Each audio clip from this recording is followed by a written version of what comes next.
Hi everyone, thank you so much for coming along. I think a few people are desperately trying to get to a bar right now, so I'm really, really grateful for your time.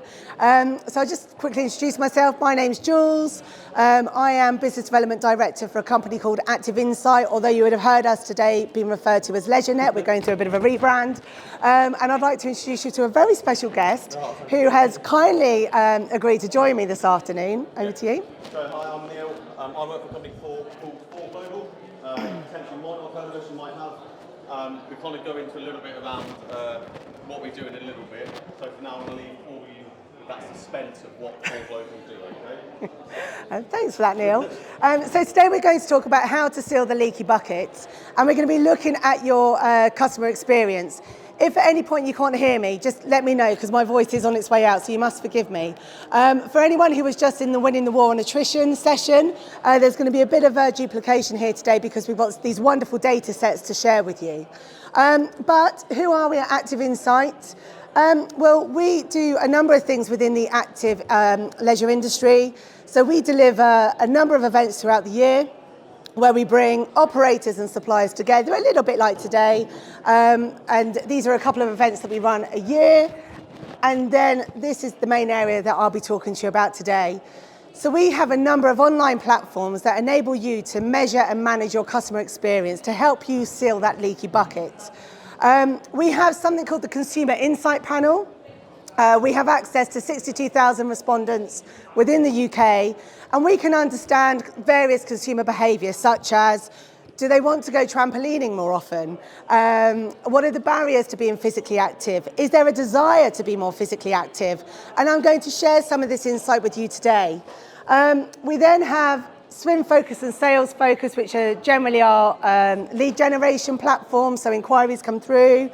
You can then measure how effective you are at converting them into members.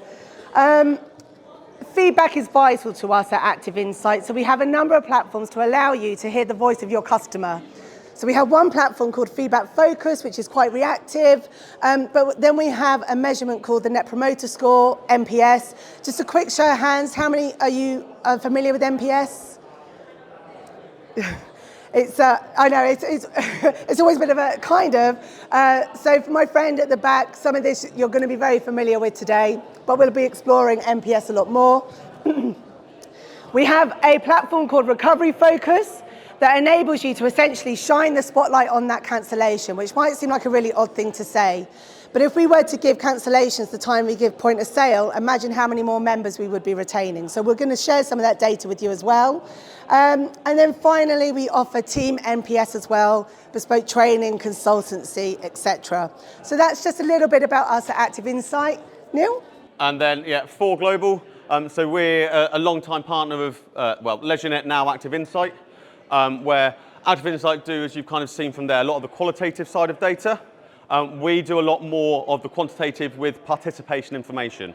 So for Global, we've got two sides of the business. The first one I won't bore you with, well, it's actually potentially the more exciting one, but we do lots of sports consultancy work with governments, national governing bodies, organising committees like the Olympic Committee, with legacy of their events, how to plan their events, how they're going to make sure more people are active after those events. But we also have our second side, which is our technology side, which is the Data Hub. And so the Data Hub is the UK's largest repository of participation information from within the leisure sector. So we've got over 3,000 sites now, so this is out of date. We've got over 3,000 sites. We've got, just about 70, 80 integrations into different leisure management systems. And we've got, over 2 billion data points now that we're tracking of what people are doing and when they're doing it in leisure facilities, okay? This all came about, a lot of it, from the COVID Recovery Fund with the public sector, okay? And so the public sector, we're plugged into 300 different councils across the public sector, so pretty much all of them, and we're getting information on how people are using their facilities. And because of this, we've been able to work with the likes of UK Active and Sport England to lobby the government for those funding and those grants. What we want to do, and working with independent gyms and the UK Active Independence Board, is work with you guys to be able to give you those figures and those benchmarking as well, okay, to help you be able to lobby different people, but also get actual insights from your particular data sets as well. I hope that makes rough sense, yeah? Awesome. So today we'll talk about why we want to seal the leaky bucket, why we want to reduce that churn. We're going to talk about your customer experience, and you can't manage what you're not measuring. Data drives decisions, and I'm sure if you've been in many data sessions today, you're going to have heard that time over and over again. But we're very much about taking data and turning it into actionable insight, which you can then take to influence your business and ultimately your members' experience. And then we're going to talk to you around social value. So before we ask ourselves how to seal the leaky bucket, I want to ask you guys, I should have told you, it's going to get interactive. Sorry, I'll just give you the warning now. Yeah, you're like, great, I'm pleased I chose this one. Can I now leave? Before we talk about how, I want to talk about your why. So, my friends here, we've just started to talk. Tell me, why did you open your club? Why do you do what you do? I should have given you a warning, shouldn't I? No, it's not, I promise you, I promise. I'm not that tricky. That would all do, thank you so much. So for my friends that may not have heard, a passion for fitness. Do you own a club or? Oh, awesome. So why are you doing this? Transition from a one-to-one PT into a small group environment just to serve more people and sort of increase my audience and my reach. Fantastic. And through helping more people, what does that lead to? Creates a pool of people, I guess a community aspect on that. Oh, there we go. We're already there. We've got passion, we've got community. But we're a small group and I'm curious, so I'm going to keep asking the question. Why do you guys do what you do? I guess it started off with a small business during COVID, and obviously with the word community there, I feel like you're focusing on this. You really changed the slide, mate. Yeah. Did I do that? So for us, we're a small community, but hopefully providing a bigger service out there. Good.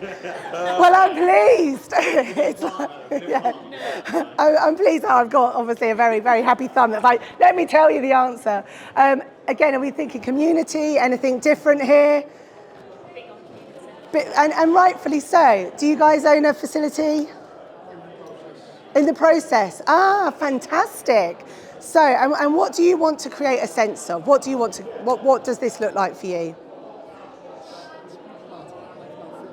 Part of your life.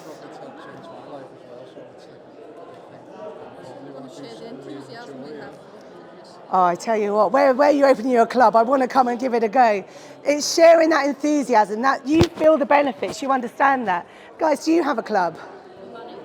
Do you? And why do you open your doors? To change people's lives, honestly. I feel like it's going to get quite emotional today, but wonderful, thank you. Sir? I support our members to be healthier and happier. Live healthier and happier. I mean, it's not a bad place to be, is it?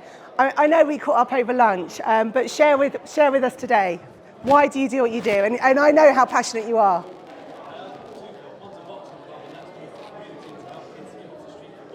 Amazing. Yep. That's it. I mean, we probably spend more time in the clubs that we work in and own than we do at home, right? But everything is around this word. It's around creating that sense of belonging, that sense of purpose, creating a place that people want to be. But, we're talking about an experience, and an experience is quite subjective. Out of interest, how many of us here measure our customer experience through feedback? What do you use, if you don't mind me asking?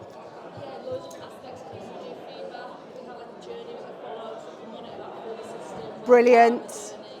So feedback journeys in place. We're really encouraging that culture of a two-way relationship.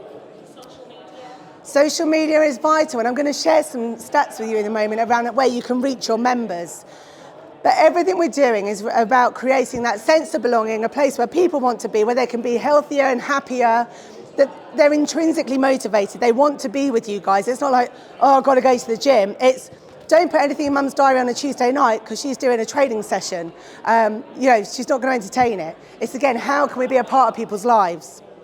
So I'm pleased we're on the same page here, or same slide. So I wanted to share some data with you today around influencing factors for why people choose independent operators. And what we see here are two key things. Number one, value for money. Now, again, what is value? You know, price is what you pay, value is what you get, isn't it? So again, we're always coming back to our why. If we want to create a sense of community, we need to be able to engage effectively. But what's also really interesting here is atmosphere is really, really important to your prospective members. So my friend there talking about social media, you're absolutely right. We need to understand how can we communicate with our prospective members through social media platforms. Now, what we can do through our consumer insight panel is cross-reference the data. So again, for anyone who said atmosphere was important to them, we can tell you the platforms these guys are using. So from your social media strategy perspective, you're putting your messages in the right places to meet the members where they are. Really, really crucial. It is an interactive session. So again, if you've got any questions or you want to stop and explore anything, chuck it at us and we'll do our best to help. But again, we wanted to understand, okay, well, that's great from an acquisition perspective. What about from a retention perspective? What really matters to our members? Again, members want value for money. Of course they do. If your members are coming less than once a week, your gym visits are very, very expensive. Are they getting value? Possibly not. Is there an atmosphere they want to be a part of? Possibly not. And again, what we see here is it mirrors the joining. Atmosphere remains really, really important to our members from a retention perspective for our independent operators. But you need to create an atmosphere, don't you? An atmosphere doesn't just happen. Do you give thought to how you want your members to feel when they engage with you? Tell me, because you guys are on a really exciting part of the journey here, so tell me a bit more. How do you want your members to feel?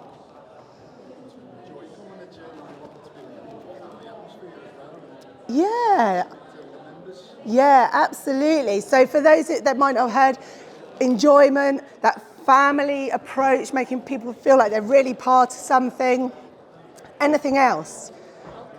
Welcomed, yeah, absolutely. The power of a name, that changes everything, right, doesn't it? You know, go from a, hi, you're right, to, sorry, what is your name? Ellie. Hi, Ellie, how are you doing today? Hi. I feel like we've already connected, and it's something so small, but it can make the biggest difference. And that will always be the case, that detail. But it's so interesting because so many operators quite often will start off with this. We want people to feel this and we want people to feel that, but then our behaviours become quite transactional. We forget the name, we forget this, and then the atmosphere starts to decline. Okay. So I just wanted to share this with you guys because I thought it was really lovely, to be honest with you. This is direct from our consumer insight panel when we asked, why do your members love you? Basically, why do they love independent operators? You know, personal touch, good quality, atmosphere's friendly. You know, those are really, really important. And it's very, very difficult to replicate that. I mean, what we've seen through the leisure database is there's a real growth in the independent industry, which is fantastic. I'm absolutely, you know, really, really happy about this. And let's think about the qualities that you guys have over your big multi-site operators, your big chains. You can offer that personal touch. It's coming from here, right? It's very, very, very different. So atmosphere is really, really important. You can have two clubs that are the same in terms of kit, programming, everything is like for like, but how you make your members feel, you can't replicate in another club. So that's a really, really, I always think that's a really important point here. I am a bit of a self-confessed data geek, sorry. I'll share some more insight with you. Now, we were really curious. We wanted to know, is there a desire to be more physically active? So we went out to our national panel and we asked the question, and this has remained pretty consistent for the last 12 months. Between, well, here it's 8.5, but it's typically between 8 to 9 out of 10 people want to be more active. Now, we've also conducted research into lapsed members. Now, not that we want to talk too much about COVID today, but, you know, it wiped the slate clean, didn't it? You know, it kind of, you know, we started with a blank sheet, so to speak, but we've let the sleepers come back in. Now, through our research, members, we take lapsed members to be anyone who hasn't attended for 3 months or more. Over 60% said that support from staff, support at the start of their membership was really important to them.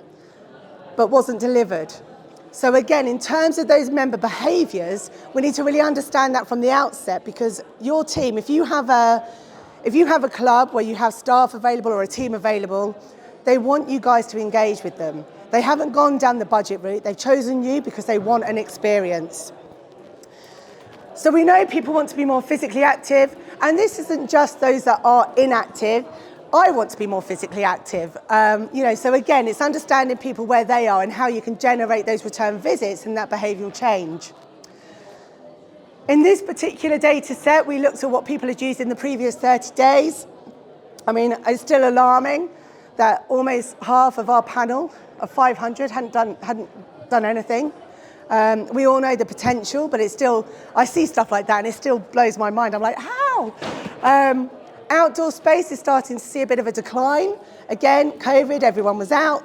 People continue with that, but now we're starting to see a drop there. In this sample here, 20% leisure centre, 11.5 health club, but there's still plenty of opportunities to drive engagement and get people through our doors. I think Leisure DB said that there was a club in 2 miles for every member. So in terms of distance, it's not a big distance to get to a facility. So again, why are people not coming? And usually it's around experience. We conducted more research and we wanted to understand what were the barriers for inactive people. And 67% said the difference between remaining inactive and becoming active was a warm welcome when they went to their session. Which again ties into your point around the name, doesn't it? Something as simple as that can really elicit change in someone's behaviours and ultimately make them healthier and happier as a result. So a little bit more insight. I know I'm going a bit data heavy at you right now, but essentially data will help us all drive decisions. We need to understand what are the barriers. So from an acquisition perspective, we can attract the right members at the right time, but also understand these barriers because that could then stop them exercising with you and then we don't seal that leaky bucket. Cost is always the number one barrier. It always has been and it probably always will be. But in my opinion, that translates as I don't see the value. But of course, why would you if we're not creating an environment people want to keep returning? Time and motivation. These are the other two barriers. Do you think we can do anything to influence either of those? Yes? 24-hour, absolutely. That model's absolutely broken that, hasn't it? There is no such thing as no time, yeah. Sorry. Programming. So you've obviously got a member journey in place, which is fantastic. Are you measuring that adherence and the return visits? Yep, fantastic. Because people are coming to you for your expertise, aren't they? They want to hear from you. They want your knowledge. Motivation. What are your thoughts around this? Measure results, yeah. And of course, it might not be I'm lifting more, I'm squatting this or whatever. It could be that I'm feeling better. But if we're not measuring it, it's very difficult to see if we are having an impact. It's interesting, motivation, because of course something would have motivated and driven that person to walk through the door in the first place, wouldn't it? But again, it can be very, very hard to influence that change. There's a number of other barriers, but these will be shared, but I wanted to really bring your attention to the top three here. And of course, on the other side, what would encourage our members, our non-users? Again, cost, as I've already said, is always going to be up there. Facility improvements, equipment, guidance from staff, more information, better programming. These really do matter to our members, but so often are overlooked. And quite often we listen to our members. Our members will come through and say, I don't need an induction. Now, my friend Joe here from Explore, we're working together at the moment exploring 70,000 records within Explore's database to look at attrition, reasons for cancellation, and we're looking at the impact of inductions. And again, we're seeing that inductions are important. It will increase your length of stay. Finally, we wanted to understand who are people exercising with. Now, you may have seen this from countless research, but members who report making friends in the club visit more, they stay significantly longer, they had that sense of belonging, Off the top of my head, I think members that go to Group X, their cancellation risk reduces by 26%, but members who report making friends reduces cancellation by 40%, and those two are accumulative. So in this example here, 50% of the sample, just under, are training alone. We know that that's a risk. We know that atmosphere matters to members of independent operators. So again, using this data, what can we do in our clubs to start to really understand, right, actually, people are training alone. I need to create an environment where people want to make friends, it's social, because it's vital from a retention perspective. And this is how we then start to seal that leaky bucket. Over to you. I get to speak a little bit now. I'm not just standing here just to fill the stage, that's all. I also want to kind of thank the friends at the back for bringing up programming, because that's kind of what we're going to come and look at now. I think on all of the slides that Jules just showed, programming always registered there as something that was important to members. And for reasons they stayed or reasons they wanted to come. We'll skip this one. We'll skip through that, don't worry. And with the Data Hub, if you remember from the start, we have that sector-wide view of those trends in activities and that are programming. Okay, so through the Data Hub and through all the data sets that we've got, we can actually track and have a look at all the trending activities across all facilities. And so as I said already, we're tracked into just over 3,000 facilities. So you can, using the Data Hub, which is free to go into, start looking at benchmarking your throughput scores of certain classes or certain activities to the rest of the sector. To first of all see how you're comparing to the rest of the sector, but also how you're changing month on month. The big thing around the kind of experience side of that is you can start to see trends before they've actually even, the members have realised, or you've done a qualitative look at what do they want. And so ultimately with these large data sets, we can start to look at trending activities. So at the moment on the slide, it's got a range of different ones, but you can do it just by group workout. And so you could just see what are our 12 top trending group classes across the whole of the sector. Or you could do it across certain certain gym types. So you could do private sector, you could do independent, you could do council run ones.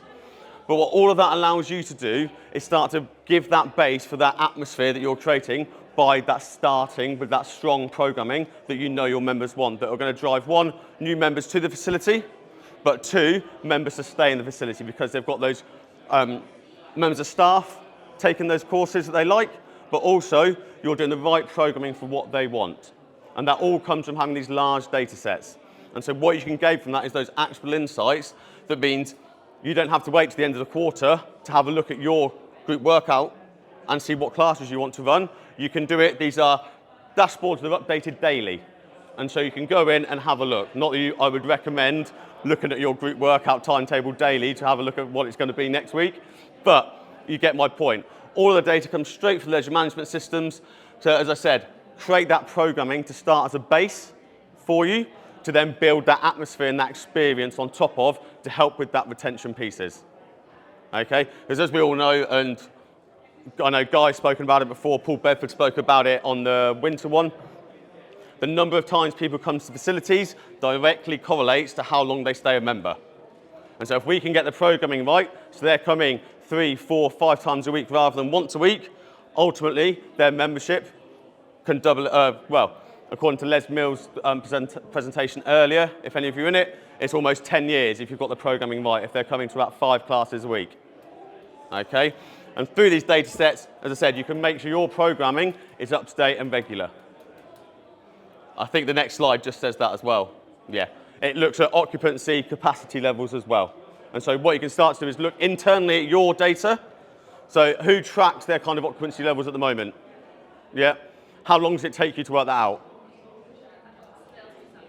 Okay. Okay, so perfect. But I know lots of facilities. I used to do it when I was managing gyms. It was into the leisure management system, pulling all the data out into an Excel spreadsheet to then actually create graphs and do all that formulas. Okay? Through plugging into the data hub, we plug into the leisure management system and it comes up on a dashboard for you. So it saves you time and resource of having to do any of that reporting. So it makes it a lot quicker for you and a lot easier for your staff to everyone be empowered to understand it rather than just the one person creating any report at the end of the week. Okay, does that make sense? Excellent. Okay, so I mean, a lot of data there. And this is a bit of, well, a joint mantra that you just can't manage what you're not measuring. And as I said at the start of our session together today, we're talking about experience. You know, everyone has agreed that you open your doors because you want to create a sense of community, a sense of belonging for people to live healthier, happier lives. Well, we need to know, are people enjoying their experience, yes or no? So with that in mind, I think we're about to play a game. Yes, we are. Again, here's your next interactive point. Okay, so we'll be kind to each other on this. When I show you what I'm about to show you, please shout out 3 words that come to your mind. Please. Expensive. Fancy. Premium. Fancy premium. Yep. German. Male. Car.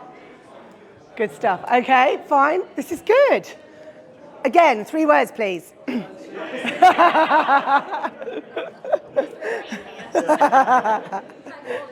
High quality.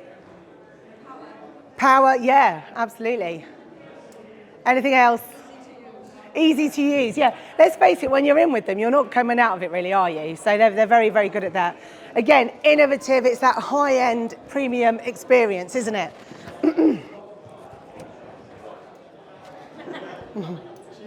Cheap. No aircon. Yeah. Unreliable. Unreliable. I think reliable. Oh no, did you say unreliable? Oh, I want to hear. So, well, yeah. Well, no, and the reason that I'm really surprised by that is usually, Usually I hear things like consistency, clean, cheap, affordable. And I must admit, I mean, I travel a lot and I will, although I'm doing a lot of Airbnb now, but I'm digressing. Anyway, but I would normally go with the Premier Inn because they were always consistent. But that's not your experience. Not always. No, I've had one experience. But because they pretty much have consistently delivered, they built up in my emotional bank account. So on the one occasion it didn't happen, I was like, no, it's okay, it's all right. But they've clearly taken too many withdrawals. We'll catch up later. I might have to change this slide. Okay, now I want you to imagine your brand, your logo up there. So just visualize it. If I knew who was attending today, I'd have put it all up, but I wasn't too sure. So give me 3 words. If somebody looks at your brand, how do you want them to feel? My friend's here. Oh, consistent, I heard. Consistent, lovely. Welcomed, yeah. Trustworthy. High quality. Sorry. All one, yeah, absolutely. Anything else? Value for money, positive. It's really interesting, and I probably am being a bit tricky doing this with you guys, because at the start you all said community, sense of belonging, and I think we were getting there with your point here. But again, that they're part of something. That's what we want our people, our followers to think about, that they're part of something. They align, they share your values. And the best way that we can measure somebody's values, and if they're aligned or not, is through the Net Promoter Score. Now, I know some of you here know NPS, but I really would like to share this with you today, because if I went back into operations, this would be, this would be a no-brainer. So the Net Promoter Score is a true measure of not just satisfaction, but loyalty as well. Now, I'm going to assume that we're all here today because we want to create loyal, raving fans, not just in, out, don't worry, they'll be gone by March kind of member. We want them for life, right? We want them intrinsically motivated, part of our community. So the Net Promoter Score is a very, very simple metric. It was researched back in the 1990s by Fred Weichheld and Co. Sadly, we didn't conduct the research. And it was basically born out of a need to understand, is there a correlation between business growth and loyalty? And through the research, NPS was formulated. And it is one single question that essentially, if we ask and we listen to it, can transform our businesses. It isn't just used within health and fitness. It's used for Amazon, Apple. It's used across all industries because it's really important to understand what is our customer experience. You look at the likes of Toys R Us, for instance. They are no longer open. Now, when I was little, I grew up on the Isle of Wight. You don't need that, do you? But I told you anyway. But the point being, we used to go across to Southampton every Christmas to go to the big Toys R Us. And, it was magical. They even said it's a magical place. We're on our way there, and I'll try not to sing. But my friend, you're even smiling at the back. I don't know if it's me just singing or you remember Toys R Us the way I remember it. But it became a warehouse, a really uninviting place. They weren't measuring their customer experience. Their doors closed. Lego was a failing brand. Sales were dipping. They didn't understand why. They implemented NPS, understood the gap between expectation and delivery, focused on that, and Lego remained the wonderful company that we know now. Although not so wonderful if you step on all the bits that your son leaves out. That's another conversation. So, NPS. So it's one single question that you can send to your members on a regular basis that says, how likely are you to recommend diamonds to someone you know? But where NPS is powerful and more than just a feedback form, this is vital business intelligence. When your member receives it, they'll ask the question, can I get on the kit? Can I get to the PT I want? Can I do this? Can I do that? Tick, tick, tick. That's satisfaction. But where NPS packs its punch is it is a motive. A member will ask themselves, how do they feel when they engage with you? So for any of you who do have experience with NPS, you'll see that you'll get responses like, I love this and I love that and the classes are fantastic and I can always do this. And Scott is fantastic. He always makes me feel really welcome. Sorry, I couldn't see your name badge. I was going to go for you there, but it was too hard. But you'll be named personally. And where NPS, again, is different, it's not just about the bad stuff. Although that's important, we need to understand, right, we're not delivering what we promised here. We're not making this member feel like they're part of our community. So we need to listen, learn, adapt, move on. But it allows you to celebrate success. So again, where your team members get named personally, you can share that. And it creates this really infectious atmosphere with your team of, I want to do better, I want to do more. And that directly feeds into your customers' experience with you. So very quickly on the way the calculation works. Honestly, this is so going. Whew. I've got no more classes this week to teach, thankfully. So your members will score you. They'll score you 9 and 10, and these are your raving fans. These are the ones who are out there, as I would suggest, raving about you right now, saying, oh, do you know what? Diamonds, they'd only got going, they had to close. I can't wait till they open their doors again. I'm 100% with them. They share your values. They'll defend you. So again, a bit like I'm a promoter of Premier Inn, I'll be like, oh my gosh, but I want to understand. Anyway, we're so not done with this.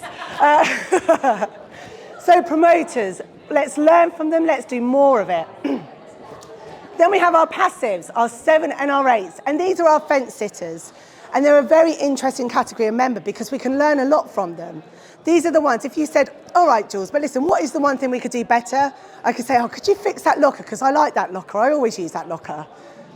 Members do, right? They know the one thing that would be better for you, and they want to share it with you. But passives are interesting. They can go either way. They can become promoters, or they can become detractors. So again, if you implement NPS, you need to be aware of that. These fence sitters will go to the budget operator when they open up down the road. They're expensive, so we need to be aware and deal with them effectively.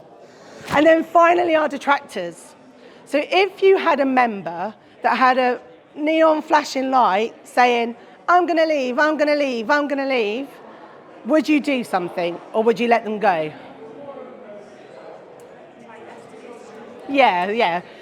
I thought you would say that. I'm really relieved, actually. I was like, well, this community's suddenly gone, hasn't it? What happened? So your detractors score you between 0 and 6, and they are essentially with that big flashing light of, if you don't do something, I am going to leave. We've seen through our research that detractors, those that score you this way, visit significantly less in the following weeks. Therefore, they see less value in your product and your service. Therefore, they cancel directly at the bank. And if you pick up the phone to say, oh, what happened? If they answer, they probably say they've relocated. We know those members, right? Again, recovery conversations, very interesting, but we're not really going there today, although I might. Who knows? I don't. Maybe another session. So this is a really, really vital metric in terms of understanding Where do I need to put my efforts? Where do I need to put my resource? Where are the holes in my bucket? And I'm not going to start singing the song, you'll be pleased to hear, but I bet you are. Yes. To answer the question from this, so is there an option of why they've given the answer or why? Absolutely, yes. So they'll give you the score, and then you can tailor the next bit to say, so say it's 0 to 6, you might put something that really allows you to put your tone of voice. So, we're really sorry you feel this way, we'd love to understand how we can improve this for you. Your passives, you might put something along the lines of, really interested to know how we can improve this. And then with your promoters, it's, oh, this is wonderful. And again, with your promoters, you can use them strategically. In our session just now, a gentleman in the audience shared with us that he tends to introduce new members to sort of loyal members of the club. Again, your promoters are these people, and they're the right people to take new members along with them. I'm going off on a tangent, but the answer was yes. I think the big thing on the MPS side of it is it's highlighting those members that are at risk before they become leavers. We've already touched on that leaver conversation's really hard, and it's almost too hard to get them back. It's highlighting these members that are at risk, that you can actually have a lot easier to move over to stay and increase that membership length, is the kind of big point, which nicely moves on to something I'm going to talk about in a minute. But I think that's the massive thing that I've noticed when I implemented it in clubs, is that's the biggest thing that you can actually do with it, is it's you're highlighting those members that are at risk of leaving before they've left and before they're too far down the road. And so it's actually easier, as we all know, it's really expensive and hard work to acquire new members. It's a lot easier to find that one thing to move them around to actually then detractor to passive and then on to promoter. And it makes your lives a lot easier as operators. Probably also feel like they've been listened to more often. Yeah. That's exactly what And it feels more like a community because they're listened to and you're not a number. Really going back to that community feedback. Yeah, exactly. I'll share a very quick story with you on this. So from an operational background, I then went to work for a consultancy company that used MPS, and my old club that I worked in had MPS. My husband worked at this particular club. Anyway, our daughter was at a nursery, and her nursery person, I don't know what they're called, basically used our club.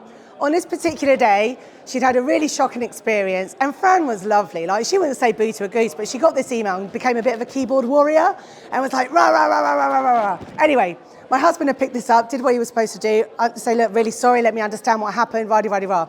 I didn't know any of this.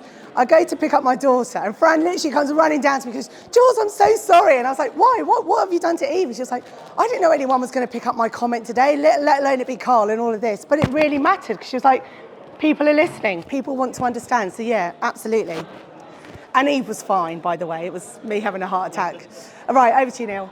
No, so touching on that point of picking people up before they've become a leaver. Who here does measure joiners? So you count your new sales, yeah? Leavers? Yep. Do you know the average length of membership for your members? No? Average member? 26 months, awesome. Do you know kind of the period of time before they become at risk? So the number of days since their last activity? And so that was more my point, was to make sure we're measuring different things rather than just joiners and leavers. So I know historically it's very much joiners and leavers, those are your numbers, and you want a plus number of joiners to leavers. Okay? But what we need to look at is, like this group, we're looking at the last time they visited, when they're at risk, and then what you can then start to do is use those 4 call lists, emails, when to reach out, to try and use that in line with your MPS scores and MPS information to actually start getting those reasons of why they've stopped coming, so we can start building. And so those membership lengths can become your typical membership length is that, well, this particular site, they're talking like 13 months is their typical membership length.